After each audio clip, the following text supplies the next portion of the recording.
nice to see you all today joining us live. Welcome back to my video podcast. For those who are tuning in for the first time, I'm Patricia. And for our regular fans, it's great to have you back. Back from my remote location on the south shore of Georgian Bay, Ontario. The Executive Encore podcast and YouTube playlist is a series dedicated to inspiring women to forge their own path as they embrace longevity. In today's episode, I welcome Jessica Grossmeier from Gilroy in Northern California, almost 5,000 kilometers or 3,100 miles across the middle of the continent. I understand that Gilroy is also known for its garlic. It's a garlic festival. Jessica might fill us in a little bit on that. But I'll just introduce Jessica first so that you know who she is. Jessica loves to problem solve and to inspire and motivate others who are committed to making change. Jessica is no stranger to the professional pivot. She's done that herself. Jessica started a career implementing wellness programs for large national organizations. Then she pivoted to research after graduate school. And Jessica recently emerged from a 1-year sabbatical, having written a book, which she will tell us about, and now provides education and advice to support organizations with evidence-based approaches to workforce well-being. Please join Jessica and me for the next 20 minutes as we explore Jessica's perspective on the impact of burnout and the importance of spiritual well-being and game-changing power of sabbaticals. So Gilroy, we are in the South Bay area. Thank you for that lovely introduction, Patricia. And Gilroy, yes, is known for its garlic. I consider myself to be firmly ensconced in wine country down here. There are vineyards as well as garlic, but garlic is what we notice most, especially certain times of the year when it's more pungent. And my understanding from talking to the local experts is that our garlic is highly sought after. So Gilroy garlic is what chefs reach for in their kitchens. So that's interesting. So I always like to have some information from where my guests live because we're all in this one world together, but we have our own little areas that all have its own little specialty and what it's known for. So that's great to hear about the garlic. I'm sure we can all relate to that. When I spoke to you about what we could talk about today, you mentioned that no one is immune from burnout. Even being a well-being researcher like you, who studied well-being for decades, you weren't immune from it either. What can you tell us about your experience and your perception of burnout? Yeah, thanks so much, Patricia. So I experienced burnout more than 10 years ago.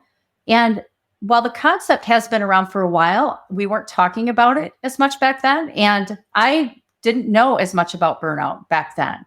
In the field of workplace well-being, where I've done my work, we largely talked about stress management and coping techniques. And so I was aware of resources that could help me cope with stress. What I've come to understand about burnout as I've looked into it more is that it is not a problem that resides within the individual. Burnout is what happens when we are surrounded by influences and pressures that overcome the resources we bring to that situation. And so it is a phenomenon of the conditions around us, a phenomenon of the workplace in particular, not just me as an individual. Having said that, I was definitely experiencing burnout more than 10 years ago. I had all the classic warning signs, just bone crushing fatigue, feeling disengaged with my work, feeling unfulfilled in my life. And I knew that there was something wrong, but I didn't know what it was because on the outside, for people looking in, I looked like a complete success. I was in a vice president position. I had graduated with my PhD a few years prior. I was publishing papers and speaking at conferences. So to the outside, I had it all together. And it was very confusing to me when I began to feel these feelings of unfulfillment. I'm like, what's wrong? Why do I feel this sense of emptiness? Why am I disengaged? And now I know that is something that can be experienced from experiencing burnout. It's interesting what you said about there was a disconnect with what people saw and what you were feeling. And I would imagine there was also a disconnect within yourself about, why am I feeling like this if I am seen as being so successful? Could you add a little more to that? Because I'm really interested in the fact that this is not a person's problems, so to speak. They haven't created it. Like you said, burnout is created by what we're surrounded by, right? So it's everyone's responsibility to look at how burnout is affecting people. Yes, it is. And there are some things an individual can do, such as if I had known what the signs of burnout were, this crushing fatigue, I had to take to standing at my desk so I wouldn't fall asleep over my work. That's a red flag right there. The fact that I started to become more cynical. I'm naturally a very optimistic person and a positive person, but I started to think very cynically when people would say things like, "Good job on that presentation." I would think to myself, you don't care about me. You just care what I can do for you and for the organization.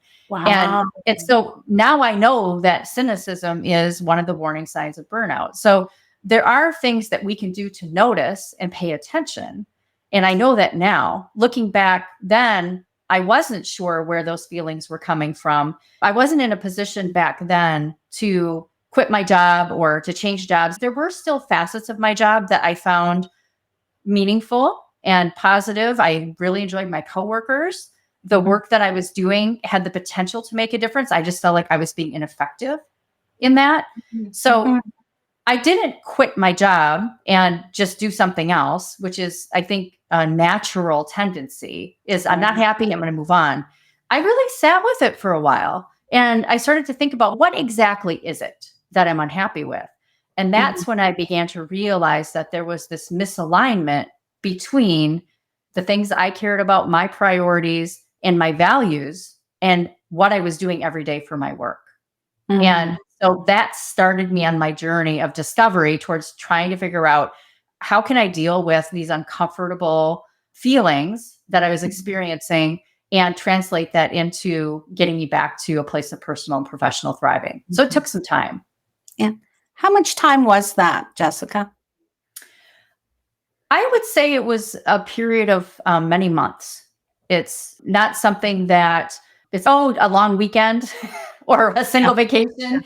I think that the tendency is, when we feel these uncomfortable feelings, when we feel out of alignment, there's things that we don't like to experience. And so we pursue distractions. And that's what I was doing. I'm like, I will just work hard during the week, play hard on the weekends, go on fancy trips and vacations. It's easy for us to try to cover up and distract ourselves from those uncomfortable feelings, when what we actually really need to do is sit with them and understand where they're coming from. And that's the process I needed to take. And so it takes time to do that, because it was things like, let me just give you a practical example of that. I'm going about my workday every day. On the way to work, I'm literally saying a prayer to get through the day because I didn't want to go. And so as I was going through my day, when I felt disheartened, unfulfilled, like something was off, I started to ask myself and pay attention, what's going on here? What's going on within me? And likewise, when I felt filled up, when I felt excited about something, when I found myself leaning into my work and getting excited, I paid attention to that. And those are like the little breadcrumbs. I just started to get really curious about these feelings. I started to notice what's going on that can help me to understand where this is coming from. Yeah, to do that inquiry intentionally, because when you talked about distractions, yes, that's not the kind of conversation you want to have while you're on vacation, right? So vacation is a big distraction from actually what's real in your life. We could talk about that sometime as well. But you've talked about a more holistic approach to being that addresses spiritual well-being and how it can prevent burnout and other mental health issues.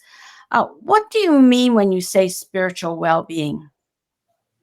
Yeah, so as I've looked into the research on this, because I knew I was interested in spirituality for a long time, but it took me digging into the research to really understand how to think about it for myself.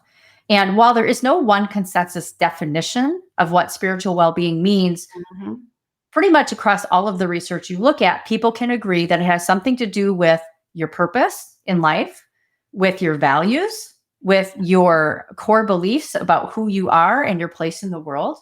It also has something to do with your relationships and how connected or disconnected you feel with people. And it has to do with, do I feel connected to something bigger than myself? And so I call this term transcendence in my book. So purpose, connection, and transcendence. And as I've thought about where I was when I experienced burnout, I was doing all of the things that I thought had to do with well-being and self-care, training for half marathons on the weekends, doing my fresh fruit and vegetable smoothies for lunch and breakfast. I was trying to get back to more regular sleep. So I was doing a lot of the right things you think of when you think of well-being, but I wasn't paying enough attention to these other areas. And I've come to realize there's a huge connection between purpose, connection, and transcendence and mental and physical health, as well as our performance in our work. Mm-hmm. Yeah, self-care is much deeper than most of us talk about. And I really appreciate that you've taken it to that level, because I think you've got the key there to spiritual well-being and self-care. So what you need to do to look after your spirit, right? Putting it another way. So how does spiritual well-being interact with mental health? Right.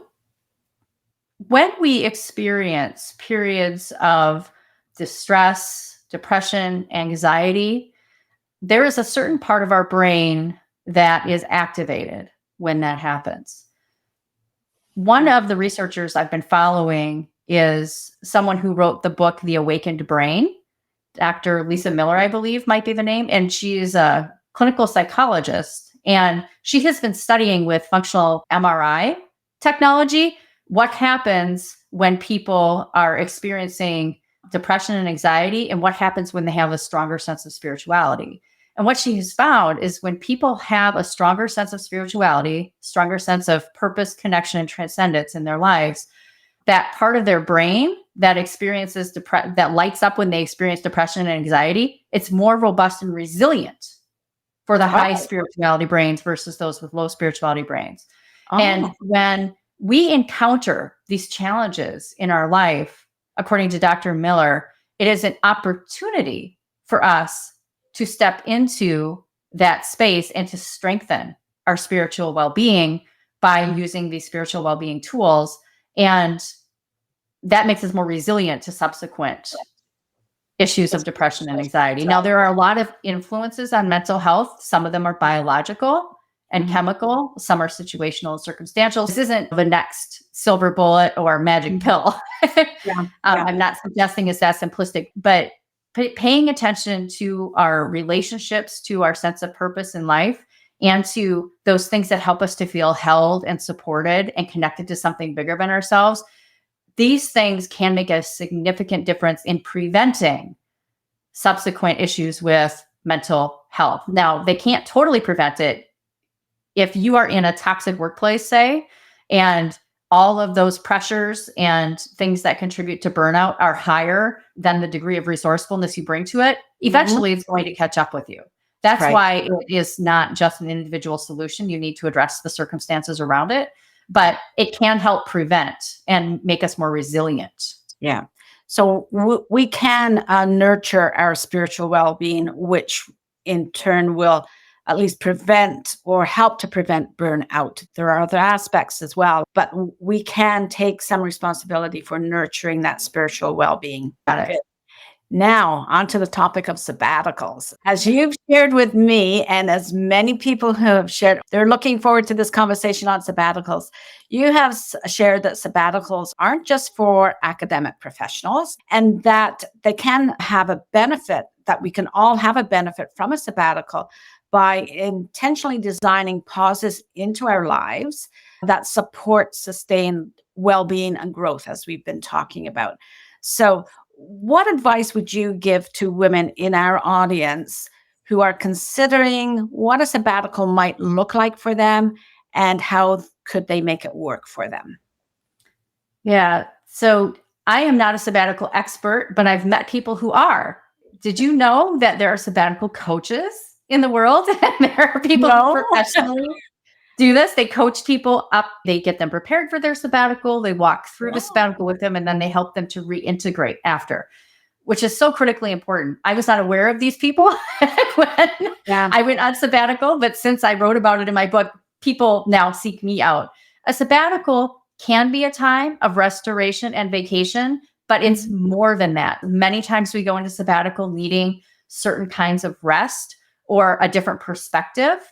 Be thinking about what is your intention for the sabbatical. Now, if you find yourself in an unintentional pause in your career, you can still bring this into it and say, I'm going to treat this as a gift of time to really think about what's important to me and what matters most to me in my life and how I want to position myself to move to whatever comes next. And so as I went into my sabbatical, I went into it with a question. And I'm so glad I was not in the place to take a sabbatical when I was going through burnout, because I would have just quit and I wouldn't have had this intention, right? I might have just goofed off and distracted myself and jumped right back into a situation without really realizing what it was that would fill me up. And so when I went on sabbatical, I was actually at a place of thriving. I loved my coworkers, really enjoyed the work I was doing, but I had promised myself in my mid-40s, I am taking a sabbatical when I turn 50. And so I decided to do that and I prepared for it. And as I went into that sabbatical, I woke up January 3rd, that first day, and I said, the question I'm going to be asking myself for however much time I get to have in this period is, what really fills me up? What is it that I want to do that's going to have me jumping out of bed in the morning? Yeah. And excited for the day ahead. And how am I uniquely able to contribute something more to the world around me? And so having that question, I just sat with it for a period of months. And then I had to think about, well, what are the supports? How am I going to design for this? And originally I wanted new perspectives. I wanted to get out of my everyday surroundings, but COVID hit. And so I spent my entire sabbatical pretty much at home. I did enlist the help of a discernment coach who specifically taught me the tools of discernment that goes back into thousands of years of ancient wisdom. And so I learned different types of discernment practices that would help me to sit with this question and look at it from different lenses and to understand and discern for myself what the answers might be to that question. So it was helpful to have the support of somebody who could help guide me in some way in that decision making. I set up specific kinds of practices that I knew would support my well-being and help me to be operating from a place of fullness and abundance, not scarcity and cynicism. Yeah. Which was important in 2021. Right. It was really important for me to identify what are the things that are going to fill me up so that I'm making decisions about what to do with the next chapter from that spaciousness, let's say. So, I did things like yoga. I practiced meditation. I went for awe walks in my neighborhood. Awe walks. Yeah. I'm familiar with awe walks. Yeah. I walked down to the beach, Georgian Bay. Awesome. What was most awe-inspiring for you on those walks? As I started to practice more mindfulness meditation techniques, what I really came to notice is that I simply needed to pay attention because it was very easy for me to get caught in whatever was going on in my mind. And I would go through the entire walk and look up and there I'd be home after 2.5 miles. I started to pay more attention. And this is what awe walks do. Look around. What do I see? What do I smell? Can I feel the air, the fresh breeze on my face? What am I noticing around me? And I just started to pay attention to that. And that unlocked me from all of the things going on in my brain and allowed me to welcome in different kinds of thoughts. And that's where inspiration comes from. That's where problem solving comes from, is getting out of our head and into this broadness, this expansiveness. And that's where gratitude comes in very easily as well. When you see how awe-inspiring is wherever you are, to be able to be grateful for that. I know my father used to say, it's magic. Just look at it. And you appreciate the magic of life then. So how can you be cynical when you've got magic around you, right? So I just love that. As I never really thought of it as being a spiritual practice, but it's just so important to live. I think that's why they say go for a walk if you're not feeling too good, right? Because if you go on an intentional walk and see what's around you and just see what is just so beautiful around us, no matter what the weather. We're experiencing a very odd winter, but even that is still amazing when we see the weather patterns coming into our area. It's a beautiful tangent, Patricia. And I think it helps to take some of this very esoteric stuff and bring it down to what are the practical, tactical things that I can do that are going to ground me in this space. It's just one example of how to do that, getting out of nature. I love that. Yeah. I was going to ask you for some examples or experiences from your sabbatical that helped you change the game. So was there any big enlightenment that you had during your sabbatical? Like you did a lot of work. Was there any big enlightenment that you received from it? So I'm going to try to make this really a brief story, but it's a much bigger story. One of the things that I wanted to do was I did want to do some sort of a spiritual experience, if you will, as part of my sabbatical. When COVID allowed borders to be opened, we went on a hike on the Camino de Santiago trail in Spain. It's a pilgrimage, a spiritual pilgrimage, and it involves a lot of hiking through mountains. We only did about 100 miles of it, and it was with a guide. I brought this question from my sabbatical into that walk, and it was hours and hours a day of walking with these beautiful vistas around us. And I was expecting all of these major insights, right? And what I discovered was equanimity. Oh, I love that. That's what I got, but it frustrated me because I'm like, come on, I want big answers from the universe. And I got this equanimous mind, and I would tune in and I'm like, what insights do you have for me, world? And I would get this beautiful static, like that 2 a.m. public service announcement. Shh, this is what's going on in my brain. And it helped me, I think, to begin to appreciate stillness, more mental stillness, which was new for me and I needed. When I did finally get one blip of inspiration, it was let go of outcomes, which to an outcomes researcher is a pretty big message. It is. Yeah. It really is related to what we've been talking about, because it's this sense of be here now, do the best in this moment. And we have to be aware of where we're headed and we have to be in the right direction. Our purpose can help us do that, but be here now and bring the best that you can to this situation. And things will take care of themselves. That was very hard for me as a very goals oriented person to try to live that out, but I am doing that to the best of my ability now. Well, you brought us into this beautiful segue of the executive encore that I call Every Moment Matters. And I think you more or less described every moment matters. And you had some pivotal moments where you recognized what fulfillment looked like for you. And I think that was a very spiritual experience for you, right? I think the important thing is that you set it up intentionally that you would receive some message. You didn't know what message you were going to receive, but you got that message of fulfillment. So I congratulate you on that. And I hope people are taking away from this podcast that if you do that, it will come to you. It's like being intentional, and you will get those messages that are from your own spirit telling you, this is how I'm going to make every moment. And you won't get it on the timing you want. No. So it does require patience. So I've always been a journaler. If people don't like to journal, they can do this. They can develop a conversation partner with a trusted person. Somebody who knows how to ask open, non-judgmental questions and actively listen and reflect back to you what they're hearing can be very helpful. I journal as well as had people around me, but I think you need to try to create the practices that are going to put you in that incubator of space where you can allow yourself to work through some of those thoughts. And that's where the magical moments and the insights come from. So Jessica, could you please share how people can contact you, and what would your call to action be for people who are watching this video or listening to the podcast?